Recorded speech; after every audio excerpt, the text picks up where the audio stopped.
అక్కడ అన్నామలైని వదులుకొని ఉండాల్సింది కాదు, ఇంకొంచెం ప్రయత్నం చేసి అట్టి పెట్టుకోవాల్సిందని. మీరు అన్నామలై పాయింట్ కూడా నోట్ చేయండి. ఆ రోజు తన ఇంటి దగ్గర అడిగినప్పుడు అడిగితే బీజేపీ చాలా పెద్ద పార్టీ, అన్నామలైల వ్యక్తులు ఇక్కడ ఏమీ పెద్ద మార్పు రాదు అనే, కానీ అన్నామలైని వదులుకొని ఉండటం మటుకు వదలకుండా ఉంటే బాగుండేది అనే ఒక అభిప్రాయం కూడా ఆయన చెప్పారు. రెండోది ప్రాంతీయ పరిధి, జాతీయ ప్రయోజనాలు అన్నప్పుడు ప్రాంతీయ ప్రయోజనాలు కొంతవరకు మనం వదులుకోవాల్సి కూడా రావచ్చు అని. కానీ అన్నిటికంటే ఆసక్తికరమైన ప్రశ్న విజయ్ది. ముఖ్యమంత్రి విజయ్ లాగా మీరు కావటం గురించి పదే పదే అందరూ అడిగారు ఆ ప్రశ్న. ఆయన కూడా చాలా ఇష్టపూర్వకంగా జవాబు చెప్పారు. మీకు చెప్పాల్సింది ఏంటంటే అది ఏదో అయిష్టంగా కాదు, ఇష్టపూర్వకంగానే జవాబు చెప్పారు. ఏమని అంటే ఒక్కొక్కరి పరిస్థితి ఒక విధంగా ఉంటుంది. విజయ్ తను ఒక అవగాహన, ఒక కాన్ఫిడెన్స్ అయితే ఇచ్చారో అవన్నీ ఆయనకు ఉపయోగపడ్డాయి. ఒక వ్యాక్యూమ్గా తమిళనాడు రాజకీయాల్లో ఒక శూన్యత కూడా ఉంది, ఇది ఉపయోగించుకున్నారు. ఈ విషయాలు ఇటువంటివి ఆయన చాలా చెప్తూ ఒక వ్యాఖ్య చేశారు. I wish I would have won like Vijay, I would have travel like Vijay. Vijay లాగా అయి ఉంటే నేను చాలా సంతోషించి ఉండేవాడిని, కానీ ఇక్కడ నేను 12 ఏళ్ల పాటు కష్టాలు పడాల్సి వచ్చింది, అది ఇప్పటికి ఈ పరిస్థితి ఇలా ఉందని. సో ఒక విధంగా చెప్పాలంటే ఏమాత్రం దాచుకోకుండానే ఆయన విజయ్ లాగా తెలుగునాట అయితే అవ్వలేదు.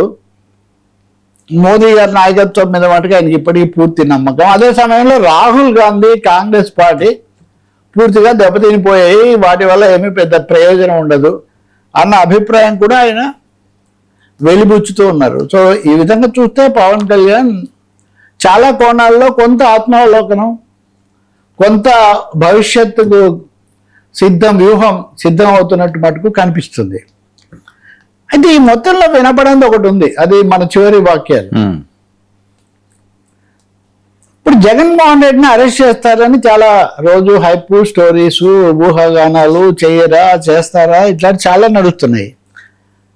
పవన్ కళ్యాణ్ గారిని అడిగిన వాళ్ళు అడగలేదు, మరి ఎందుకు నాకు తెలియదు. ఇదివరకు ఆయన ఢిల్లీ వెళ్ళినప్పుడు అడిగారు అంటే నేను అడగలేదు, నేను ఎందుకు అడుగుతాను అని ఆయన గట్టిగా జవాబు చెప్పారు. చెప్తూ ఒక మాట అన్నారు, కాకపోతే తప్పు చేసిన వాళ్ళను లేకపోతే ఇంకోటి చేసిన వాళ్ళను ఎప్పుడు ఎలా అరెస్ట్ చేయాలో వాళ్ళకి తెలియదా, వాళ్ళు చూసుకుంటారు కదా అని. మరి ఈ అరెస్ట్ మీద ఇంత దుమారం రేగుతూ ఈ చర్చలన్నీ ఇవన్నీ కూడా జరుగుతూ ఉంటే ఎందుకు దాని మీద ఆయన నిశ్శబ్దంగా ఉన్నారు? ఖచ్చితంగా జాతీయ రాజకీయాలు ఇప్పుడు అమిత్ షాతో చెప్పానని ఇది అవాస్తవం అనే ఆరోపణ కదా వచ్చింది, ఆయన ఆగ్రహం వచ్చింది దానికోసం కదా.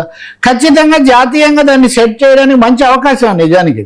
ఈ ఇంటర్వ్యూలలో కొన్ని ఇలా ప్రచారాలు జరిగాయి, కానీ అది లేదని. అంటే ఇప్పటికి కూడా నాకు తెలిసి జగన్మోహన్ రెడ్డి అరెస్ట్ అన్న విషయం మీద వ్యాఖ్యానించడానికి పవన్ కళ్యాణ్ పెద్ద సిద్ధంగా లేనట్టుగా ఉన్నారు. రెండో అంశము ఒక అస్పష్టత అయితే కొనసాగుతున్నట్టుగా ఉంది, అది వ్యూహాత్మక అస్పష్టత. అది కూటమిలో అరెస్ట్ చేస్తే లాభమా, చేయకపోతే లాభమా, ఎన్నికల ముందు చేస్తే లాభమా, తర్వాత చేస్తే లాభమా, లేకపోతే కొంతమందిని గతంలో చేసినందువల్ల అవన్నీ వాళ్ళకే, రేవంత్ రెడ్డికి, లేకపోతే ఇంకొక జగన్మోహన్ రెడ్డికి, చంద్రబాబు నాయుడికి అందరికి కలిసి వచ్చాయి కదా అరెస్టులు, మళ్ళీ అలాంటి ఒక ఛాన్స్ ఇవ్వడం ఎందుకు అని భావిస్తున్నారా తెలియదు. కానీ వైసీపీ వాళ్ళైతే సిద్ధంగా ఉన్నారు, అలాగే వాళ్ళకి తెలియదు అని పవన్ కళ్యాణ్ గారు కూడా అంటున్నారు. కానీ ఆ అంశం మీద మటుకు చర్చ జరగడం లేదు. రోజుకు రోజు ఈరోజు మీరు పత్రికలు చూస్తే ఆ కేఎన్ఆర్ అని ఆయన తరఫున సాక్షి వాళ్ళు లేకపోతే వాళ్ళ మీడియా చాలా భారీ అనుకూల ప్రచారం ఇచ్చారు. ఇవన్నీ కూడా కల్పితాలు, నావి కాని ఆస్తులని నావిగా చూపిస్తున్నారని బాక్స్ కట్టి చాలా ప్రముఖంగా మొదటి పేజీలో ఫోటోలు పెట్టి మరీ అతనికి ఇస్తున్నారు ప్రచారం. అంటే వాళ్ళు రెండవది జగన్ అరెస్ట్ గురించి వాళ్ళు కూడా ఏం మాట్లాడలేదు. అదే నాకు ఇక్కడ ఆశ్చర్యం. జగన్ అరెస్ట్ గురించి మీడియాలో కథనాలు, కొన్ని పత్రికల్లో దాదాపు అయిపోయిందన్న స్థాయిలో ఆధారాలు లేకపోతే ఏవో చెప్పడాలు తప్పితే ఎందుకు అధికార కూటమి